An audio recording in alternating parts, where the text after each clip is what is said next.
अथ वराहपुराणे द्वादशविंशतिशतम् अध्यायः। कोकामुखतीर्थ वराह क्षेत्र का महात्म्य। भगवान वराह कहते हैं, वसुंधरे, अब मैं तुम्हें गोपनीयों में भी एक परम गोपनीय रहस्य बतलाता हूँ। इसके प्रभाव से पशु योनि में गए हुए प्राणी भी पाप से मुक्त हो जाते हैं। इससे तुम ध्यान से सुनो। जो मानव अष्टमी और चतुर्दशी तिथि में स्त्री संग नहीं करता तथा दूसरे के अन्न को खाकर उसकी निंदा नहीं करता, वह मेरे लोक को प्राप्त होता है। बाल्यकाल में भी जो सदा मेरे व्रत का पालन करता है, जो जिस किसी प्रकार से भी सदा संतुष्ट रहता है,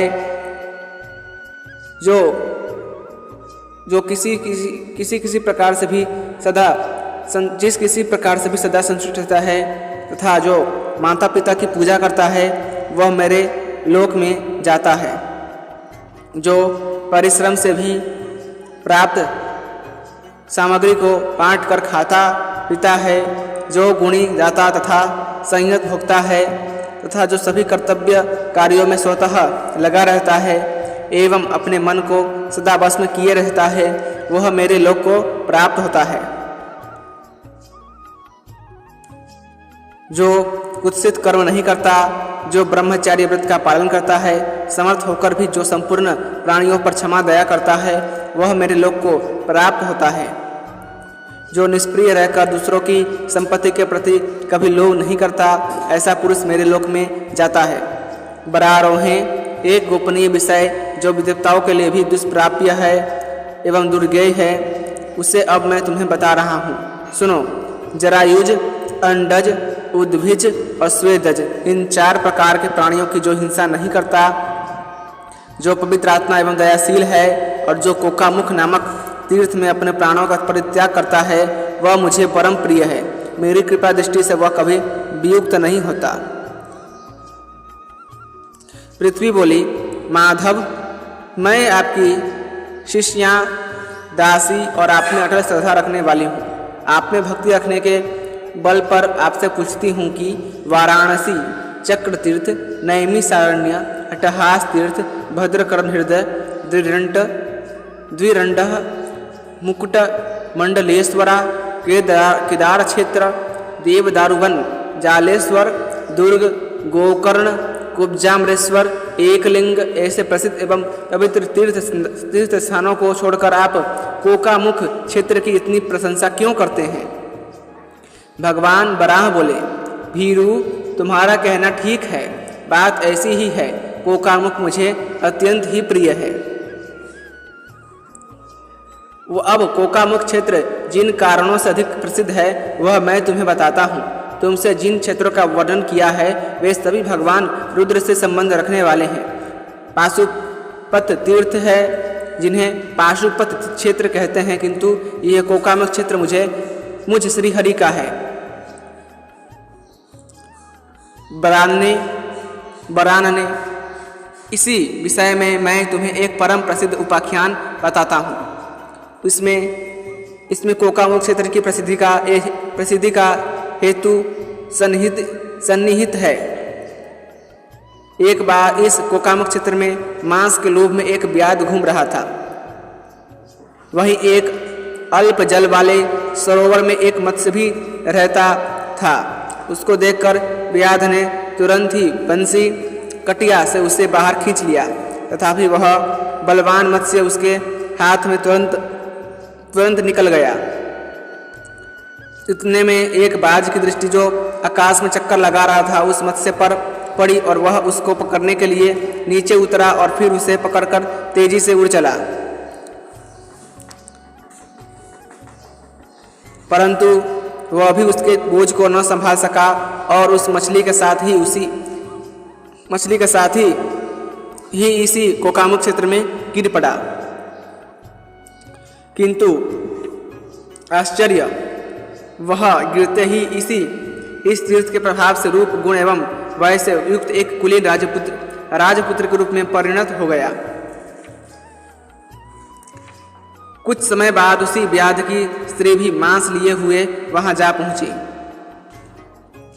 इतने में ही मांस के लिए लालायित रहने वाली एक मादा चील भी उसके हाथ से मांस छीनने के लिए आई, जो मांस छीनने के लिए बार बार झपाटा मारने लगी। उसी क्षण बलपूर्वक मांस लेने की इच्छा रखने वाली उस मादा चील पर व्याध ने बाण मारा, जिससे वह मेरे इस कोकामुख क्षेत्र में गिर पड़ी और उसके प्राण निकल गए। तदंतर उस चील ने चंद्रपुर नामक नगर में सुंदरी राजपुत्री के रूप में जन्म ग्रहण किया। उसका यश बड़ी तेजी से चारों ओर फैलने लगा। वह कन्या धीरे धीरे बढ़ती गई और स्नेह स्नेह रूप गुण अवस्था एवं सभी 64 कलाओं के ज्ञान से संपन्न हो गई, परंतु वह पुरुषों की सदा निंदा करती थी। उसे रूपवान, गुणवान, सूरवीर तथा सौम्य स्वभाव के पुरुषों की चर्चा भी अच्छी न लगती थी और वह उनकी भी निंदा किया करती थी।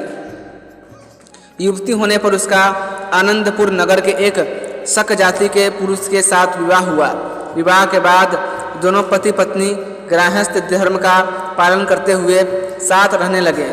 फिर वे परस्पर प्रेम के बंधन में इस प्रकार बंध गए कि एक मुहूर्त भी कोई किसी को छोड़ना न चाहता था। अब वही कन्या अत्यंत नम्र होकर अपने स्वामी की सब प्रकार सेवा करने लगी। एक दिन मध्याह्न के समय राजकुमार के सिर में तीव्र वेदना उत्पन्न हुई। अनेक कुशल वैद्य चिकित्सा में लगे, किंतु उसकी शिरोव्यथा दूर न हो सकी। अन्य मंत्र यंत्र भी विफल हुए। इस प्रकार पर्याप्त समय बीत जाने के बाद एक दिन उस राजकुमारी ने अपने स्वामी से यह जिज्ञासा की, प्रभु, आपके सिर में जो यह वेदना है, यह क्या और कैसे है? यदि मुझ पर आपका तनिक भी स्नेह हो तो आप मुझे इसे तत्वतः बताने की कृपा कीजिए। अनेक कुशल वैद्य आपका उपचार कर रहे हैं, पर उन्हें वेदना दूर करने में सफलता नहीं मिलती है। इस पर राजकुमार ने कहा, भद्रे, क्या तुम यह भूल गए कि यह मनुष्य शरीर व्याधियों का ही मंदिर है? यह मनुष्य शरीर रोग और दुखों से ही भरा है।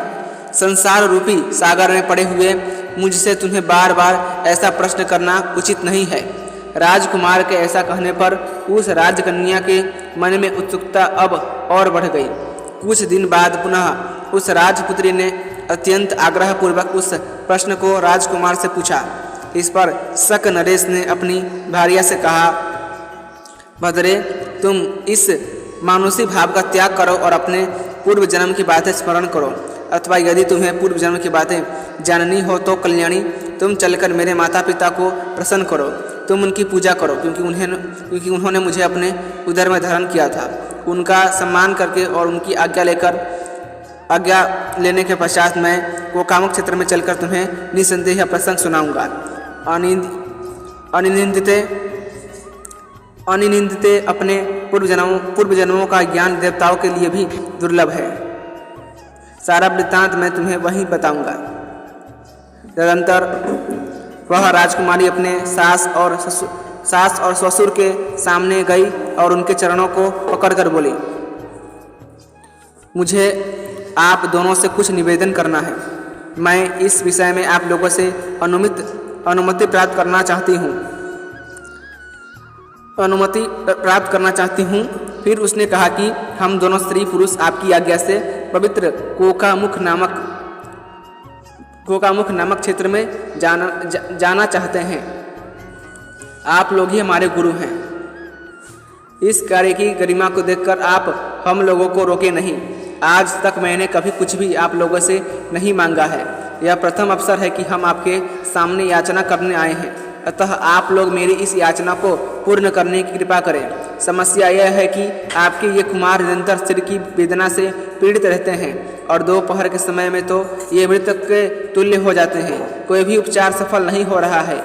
यह सब सुख भोगों को छोड़कर सदा पीड़ा से दुखी रहते हैं। इनका यह दुख कोकामुख क्षेत्र में गए बिना दूर होने का नहीं है। उस समय शक जातियों के अध्यक्ष उन नरेश ने पुत्रवधू की बात सुनकर अपने हाथ से पुत्र एवं पुत्रवधू के सिर को सहलाकर कहा, इसी के साथ बड़ा पुराण का तुम लोगों के 115वां अध्याय समाप्त हुआ। यदि आपको बड़ा पुराण की कथा अच्छी लगती है तो कृपा करके वीडियो को लाइक करें, चैनल को सब्सक्राइब करें और अपने दोस्तों के साथ जरूर शेयर कीजिएगा। धन्यवाद। जय श्री संपत्ति आदि सभी तुम्हारे अधीन है। तुम इन सब को ले लो। सारी संपत्तियों का उत्तराधिकारी पुत्र ही होता है। मेरे प्राण तुम्ही में सदा बसे रहते हैं। तुम कोकामुख क्षेत्र मत जाओ। पिता के इस प्रकार कहने पर राजकुमार ने उनके चरण पकड़ लिए और नम्रता पूर्वक कहने लगा, पिताजी, राज कोष सवारी अथवा सेना से मेरा क्या प्रयोजन है? क्या प्रयोजन? मैं तो अभी उस कोकामुख क्षेत्र में ही जाना चाहता हूँ। मैं सिर की वेदना से नितांत पीड़ित हूँ। यदि मैं जीवित रहा तब राज्य, सेना और कोष भी मेरे ही होंगे, इसमें कोई संशय नहीं। पर इस पीड़ा से मुक्ति तो मुझे वहाँ जाने से ही मिलेगी। अंत में शक नरेश ने पुत्र की बात पर विचार करके उसे जाने की आज्ञा दे दी। जब राजकुमार ने कोकामुख की यात्रा आरंभ की तो उसके साथ बहुत से व्यापारी वर्ग और नागरिक स्त्री पुरुष भी चल पड़े। बहुत समय के बाद वे सभी इस कोकामुख क्षेत्र में पहुँचे। वहाँ पहुँचकर राजकुमारी ने अपने स्वामी से वचन कहे, स्वामी, आपसे मैंने जो पहले प्रश्न किया था उस समय आपने मुझे कोकामुख क्षेत्र में पहुंचकर बतलाने का आश्वासन दिया था, अतः अब बताने की कृपा कीजिए। इस पर राजकुमार ने अपनी भार्या से स्नेहपूर्वक कहा, प्रिय, अब रात्रि हो गई है। इस समय तुम सुखपूर्वक सो जाओ। वह सब मैं प्रातःकाल बताऊंगा। प्रातःकाल वे दोनों स्नान करके रेशमी वस्त्र धारण करके बैठे। राजकुमार ने सर्वप्रथम सिर झुकाकर भगवान विष्णु को प्रणाम किया। तत्पश्चात वह अपनी पत्नी को पकड़कर पूर्व उत्तर भाग में अपने मत्स्य देह की पड़ी अस्थियों को दिखाकर कहने लगा, प्रिय, ये मेरे पूर्व शरीर की हड्डियाँ हैं। पूर्व जन्म में मैं मत्स्य था। एक बार जब मैं इस कोकामुख क्षेत्र के जल में विचर रहा था कि एक व्याध ने बंसी से मुझे पकड़ लिया। उस समय मैं अपनी शक्ति लगाकर उसके हाथ से तो निकल गया, पर एक चील मुझे लेकर फिर उड़ गई और नखों से मेरे शरीर को विक्षत कर दिया। इतने में उससे छूटकर मैं गिर गया। उसी के किए हुए प्रहार के कारण अब भी मेरे सिर में वेदना बनी रहती है। इस प्रसंग को केवल मैं ही जानता हूँ। मेरे बिना इस रहस्य को कोई दूसरा नहीं जानता। भद्रे, तुमने जो बात पूछी थी मैंने उसका रहस्य बतला दिया। सुंदरी, तुम्हारा कल्याण हो। अब तुम्हारा मन जहाँ लगे वहाँ जा सकती हो। वसुंधरे, अब राजकुमारी भी करुण स्वर में अपने पति से कहने लगी, भद्रा, इसी कारण मैं अभी अपनी गुप्त बात आपको नहीं बतला सकी थी। पूर्व जन्म में मैं जैसी जो कुछ थी अब वह आपसे बतलाती हूँ। आप सुने। मैं पूर्व जन्म में आकाश में विचरने वाली एक चील थी। भूख और प्यास से मुझे महान कष्ट हो रहा था। खाने की योग्य पदार्थ का अन्वेषण करती हुई मैं एक पेड़ पर बैठी थी। इतने में मुझे एक व्याध दिखाई दिया। वह वन के बहुत से पशुओं को मारकर उनके मांसों को लेकर उसी मार्ग से गुजर रहा था। वह भी भूख से व्याकुल था, अतः मांस भार को अपनी पत्नी के पास रखकर उसे पकाने के विचार से लकड़ी ढूंढने निकला। काष्ठों को एकत्र कर वह आग जलाने ही जा रहा था कि मैंने झपट कर अपने वज्रमय कठोर नखों से उस मांस पिंड को उठा लिया, पर वह मांस भार मेरे लिए दुर्बह था, अतः उसे दूर न ले जाकर वहीं समीप ही बैठी रही। इधर वह व्याध शिकार की खोज में लगा ही था। अब उसकी दृष्टि मांस कहती हुई मुझे चील पर पड़ी। फिर तो उसने धनुष उठाया और मुझ पर बाण का संधान कर मार गिराया। मैं वहाँ से लुढ़क कर चक्कर काटती हुई प्राणहीन और निश्वेष्ट होकर पृथ्वी पर गिरी और जीवन लीला समाप्त हो गई, किंतु इस कोकामुख क्षेत्र की महिमा से मेरे मन में कोई कामना न रहने पर भी मेरा जन्म राजा के घर हुआ। इस प्रकार मुझे आपकी स्त्री होने का सौभाग्य प्राप्त हुआ। मेरे पूर्व जन्म की ही ये हड्डियां हैं, अब इनका थोड़ा सा भाग ही अवशेष है। इस कोकामुख तीर्थ की ही यह महिमा है, जिसके फलस्वरूप तिर्यक, तिरछी चलने या उड़ने वाली योनि के जीव का भी उत्तम कुल में जन्म हो जाता है। राजकुमार ने भी साधु साधु कहकर उसका बड़ा सम्मान किया, साथ ही उसे उस क्षेत्र में होने वाले कुछ धार्मिक कर्मों का भी निर्देश किया और उन्हें राजकुमारी ने संपन्न किया। अन्य लोगों ने भी जिन्हें जो प्रिय जान पड़ा उस धर्म का आचरण किया। उस समय उस दंपति ने प्रसन्नता से आदरपूर्वक ब्राह्मणों को यथोचित द्रव्य, अन्न और रत्न भी दिए। वसुंधरे, उस समय अन्य भी जितने लोग वहां आए थे उन सब ने भी अपनी सामर्थ्य के अनुसार स्वयं व्रत का पालन करते हुए भक्तिपूर्वक ब्राह्मणों को धन दिया। इस प्रकार वे लोग कुछ दिनों तक वहीं रुके रहे और इसके फलस्वरूप वे श्वेत द्वीप को प्राप्त हुए। उस पुण्यमय धाम में पहुँचने पर सभी पुरुष शुक्ल वस्त्र एवं दिव्य भूषणों से अलंकृत होकर सुशोभित प्रकाशित होने लगे। वहाँ रहने वाली स्त्रियां भी दिव्य वस्त्र एवं अलौकिक आभूषणों से आभूषित होकर रूप, तेज एवं सत्व से युक्त होकर प्रकाशित होने लगी।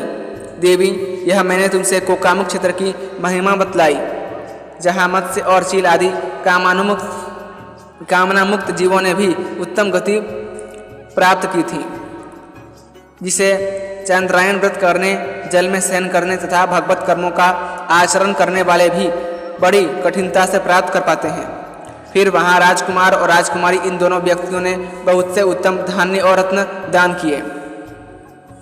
अन्य श्रद्धालु व्यक्तियों ने भी धर्माचरण कर प्रारब्ध के अनुसार वांछनीय मृत्यु प्राप्त की और उन्हें श्वेत द्वीप सुलभ हो गया। वह राजकुमार भी मनुष्य लोक के सभी श्रेष्ठ भोगों को भोग कर सबसे उत्तम मेरे लोक को प्राप्त हुआ। सुमध्य में वहाँ की सभी सुवासिनी स्त्रियां भी माया के प्रभाव से मुक्त हो गईं। सब पर धर्म तथा मेरी भक्ति भावना की गहरी छाप पड़ी थी। मेरी कृपा से वे सब श्वेत द्वीप पहुँची।